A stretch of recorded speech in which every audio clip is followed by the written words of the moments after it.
Saudações, senhores! Esse que vos fala é o professor Marcel Almeida e hoje a gente vem dar continuidade ao contexto ligado à vegetação e vamos falar dos nossos biomas, né? Os biomas brasileiros. Então segue aí e vamos com tudo para que a gente possa ter tudo aquilo que é necessário para o nosso Enem.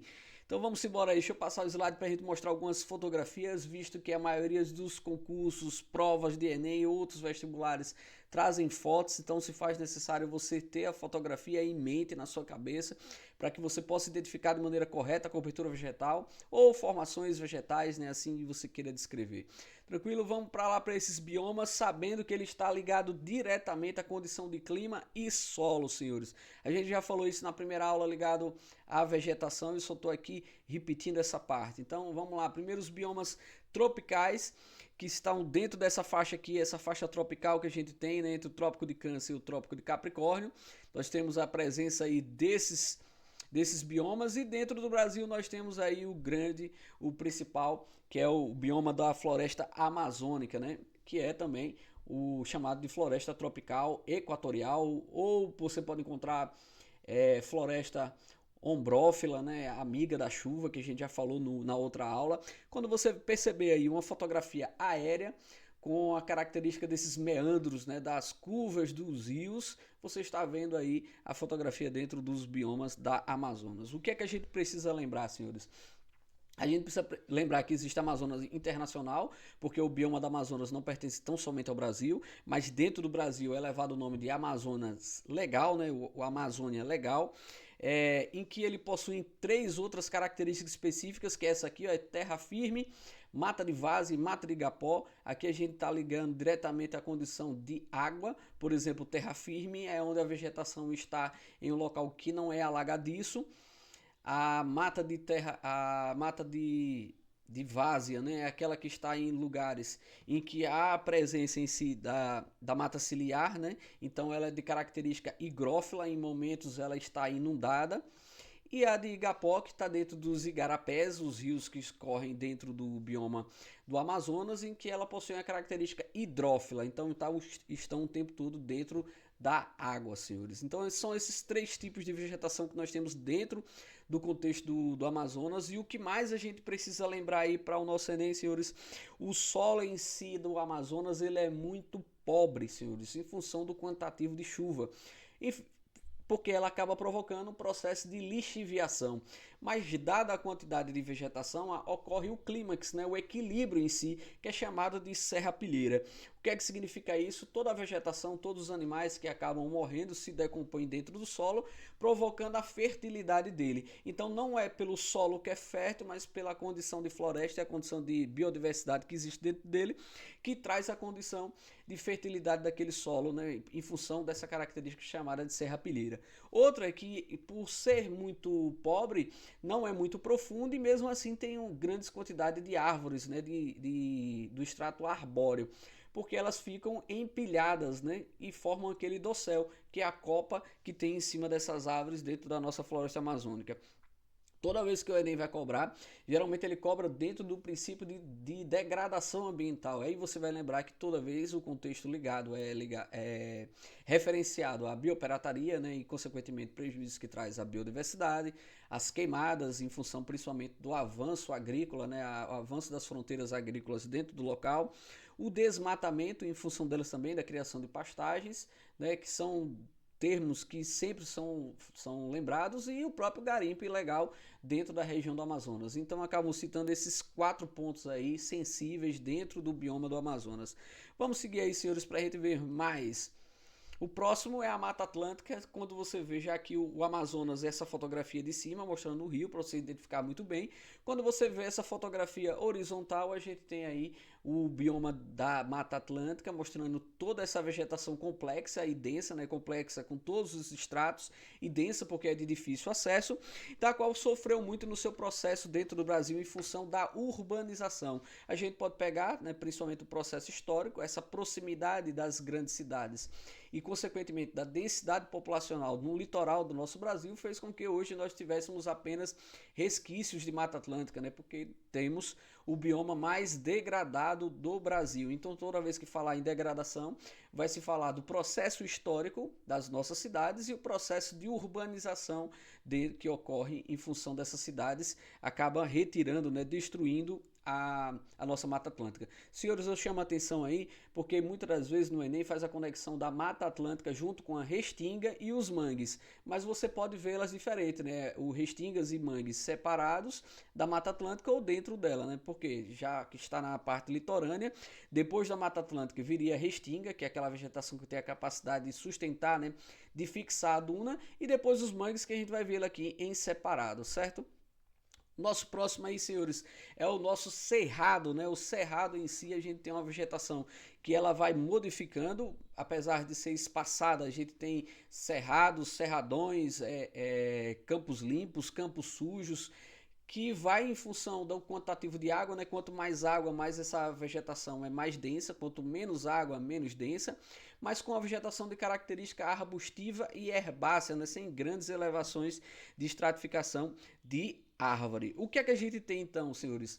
Dada a quantidade de alumínio que se tem no solo, principalmente na parte do nosso centro-oeste, né, faz com que se tenha esses troncos retorcidos. Você vê uma fotografia em que a vegetação possui tronco retorcido, já sabe, está olhando para o cerrado, e ele possui outra característica específica que é chamado de subespesso, do qual tem uma adaptação à quantidade de queimadas, né? Então ela resiste mais pela sua casca ser mais espaçosa, mais grossa, ela resiste mais à condição de fogo, né? É uma resistência que se tem. Outro é que dentro do cerrado houve um processo chamado um processo de calagem, porque antes o cerrado era conhecido da seguinte forma, né? Nem dado, nem herdado, né? Então, durante o período do regime militar no nosso Brasil, nós tivemos um dos grandes ministros da agricultura, o Paulini, que trouxe essa técnica de calagem e fez com que o Brasil conseguisse produzir dentro do cerrado em agricultura tropical, que antes não havia essa condição, com um corretivo usando o calcário, né, dentro do solo para que ele pudesse corrigir esse pH. Também é conhecido como floresta invertida, dada a quantidade de raízes, né, para baixo, profundas, buscando água lá embaixo, nos lençóis freáticos, até porque nessa região a gente tem aí simplesmente o segundo maior aquífero do brasileiro, que é o aquífero Guarani, então ele vai buscar água lá embaixo, por isso chamado de floresta invertida, e também conhecida como o pai das águas, porque inúmeros rios dentro do nosso país possuem sua nascente dentro da vegetação do cerrado. Tranquilo? Vamos partir aí para o próximo, senhores. A vegetação litorânea, que são os nossos mangues. Vocês percebem as raízes aéreas, né, pneumáticas. Não vai buscar o oxigênio lá embaixo. Ela sobe. Uma característica halófila, né, então adaptada à salinidade, porque está presente aí próximo aos mares, né? Então, ela tem essa adaptação. Toda vez que vai falar dela, vai falar de berçário marinho.